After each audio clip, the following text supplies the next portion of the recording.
সকাল সকাল দেখতেই পারছো ঘুম থেকে উঠেই দেখছি প্রচুর বৃষ্টি আর বৃষ্টি পড়ছে। এবার বড়মশাইকে বললাম চলো আজকে দিনটা খিচুড়ি হয়ে যাক। তো এক পায়ে রাজি বাঙালি বলে কথা।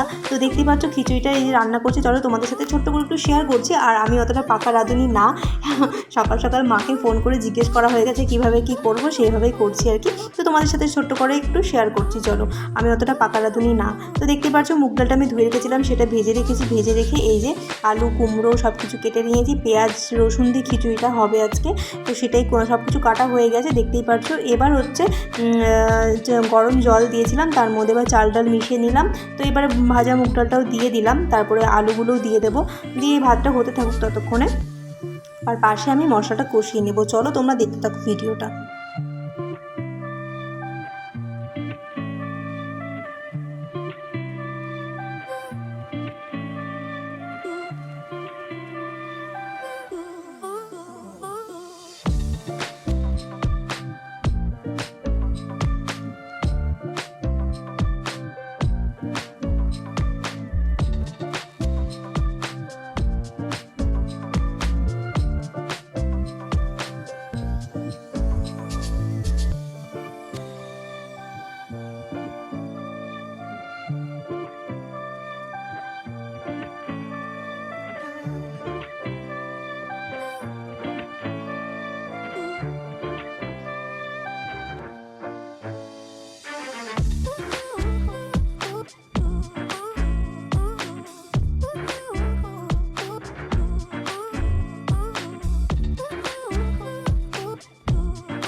তোমরা তো দেখতেই পেলে মশলাটাকে ভালো করে কষিয়ে নিয়েছি। ওর মধ্যে পেঁয়াজ রসুন আদা জিরা যা যা লাগে আর কি উপকরণ, সেগুলো তোমাদের আর বলছি না, সবাই তো জানোই।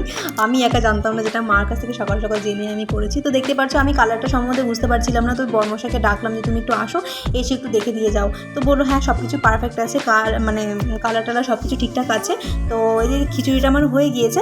তো তারপরে আমি ভাবছিলাম নিরামিষ একটা সবজি কাটাকুটি সব কিছু কমপ্লিট হয়ে গিয়েছিল, কিন্তু টাইমের অভাবে মানে খিচুড়ি বানাতে বানাতে আমার 2টো 2:30 বেজে গেছে অলরেডি। তো তার জন্য বড়মশাই বললো তুমি একটা কাজ করো, বেসন দিয়ে পেঁয়াজি ভেজে নাও, পেঁয়াজ টেয়াজ দিয়ে আর ডিম ভেজে নাও, ওই দিয়ে আমি ভালোভাবে খেয়ে নেবো। তো তাই করলাম, ওর কথা মতন এই যে কয়টা পেঁয়াজি, এর মধ্যে কিন্তু আমি একটাই খাবো, কারণ যেহেতু এখন আমি ডায়েটের মধ্যে রয়েছি। তাও ডায়েটের মধ্যে আমি ভাত খাচ্ছি, ভাবা যায়। তো যাই হোক, পেঁয়াজি আর ডিম ভেজে নিয়েছি, তো সেটাই যে খেতে চলে এসেছি। চলো খেয়ে নিই। তো আজকে ওইটা এই পর্যন্ত, দেখা হচ্ছে নেক্সট ভিডিওতে। চলো টাটা।